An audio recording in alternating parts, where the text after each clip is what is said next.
Alright, hey everyone, today I'm going to be looking at Splitgate Arena Warfare and its gamepad aiming issues, as well as offer some requests for improvements. Please forgive the quality of the video. The game runs fine, it's just OBS, probably doesn't have enough overhead to give a nice lag-free recording. That's probably on my PC's end. But I should be able to show everything I'm talking about.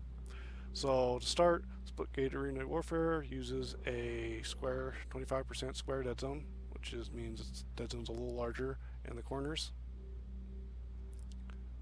This, of course, makes it a little more awkward to see diagonal movement.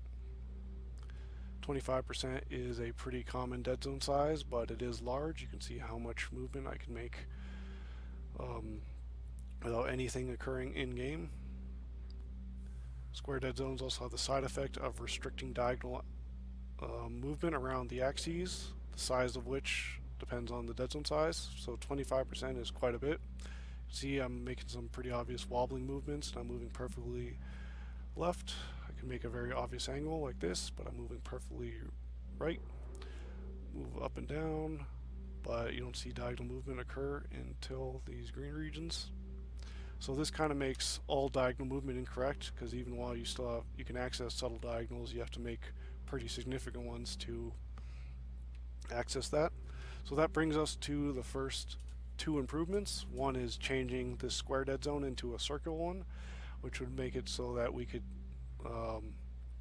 remove these diagonal restrictions and have full and correct diagonal movement and be able to exit the dead zone consistently on any angle. And then the other one would be a dead zone slider, so for size, with a range maybe 0 to 25%. Smaller dead zones make aiming feel more responsive, as well as make it easier to make precise adjustments, because to make, say, precise back and forth adjustments, I have to do these kind of movements. And whereas with smaller dead zones, it's more easy to know where you're at. So that would definitely help dramatically. This little shaded region represents a spike in acceleration, and the threshold of which goes a little off this graph and ends about 83%. The threshold itself is fine, but it's just we should have an option to customize the intensity of this, either to completely disable it, keep it as default, or customize anything in between.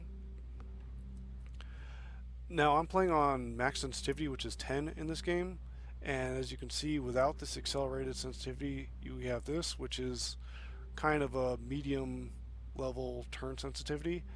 I think this should be increased to maybe 20, so that we can obtain turn speeds without needing acceleration. And to help compensate for that, having an option to control the acceleration curve would be nice. So as you see right now, I mean, the acceleration ramps up pretty smoothly up until this acceleration spike, so that's fine. But controlling how fast this stick movement turns into output acceleration would be great.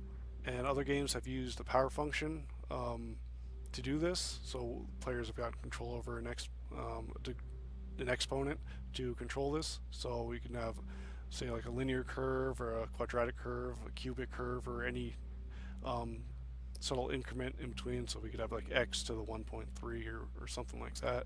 So that would give us a lot of control. So even if we had a very high max sensitivity without, this acceleration, we would still be able to make precise adjustments, because we would make it so that the starting acceleration is very slow and then builds up to a fast one. Alright, so the last thing I want to bring up is the aim assist.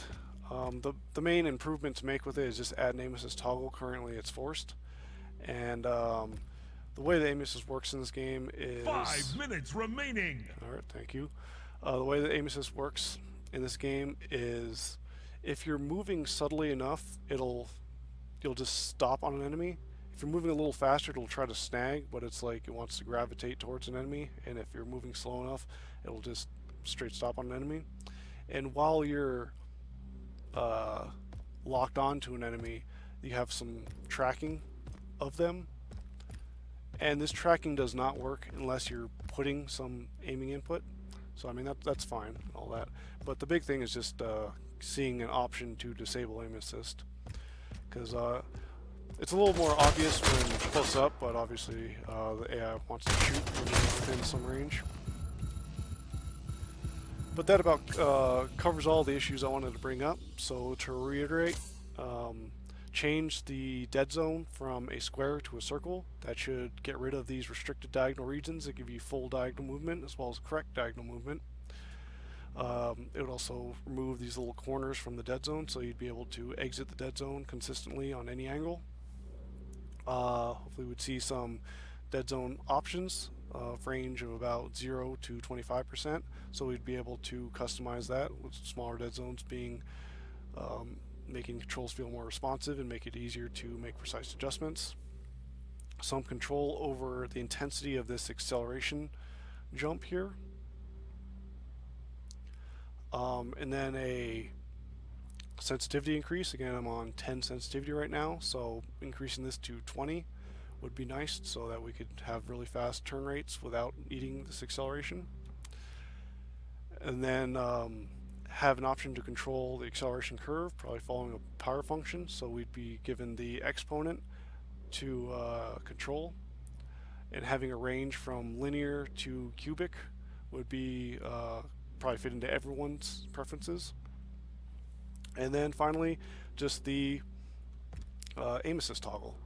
So it might so hopefully we'll see these added at some point, if not in this current PC version, certainly hopefully in any PC or console port in the future, where controller aiming would be the most important. But yeah, that covers things. Thanks for watching, and hopefully the developers take notice of this.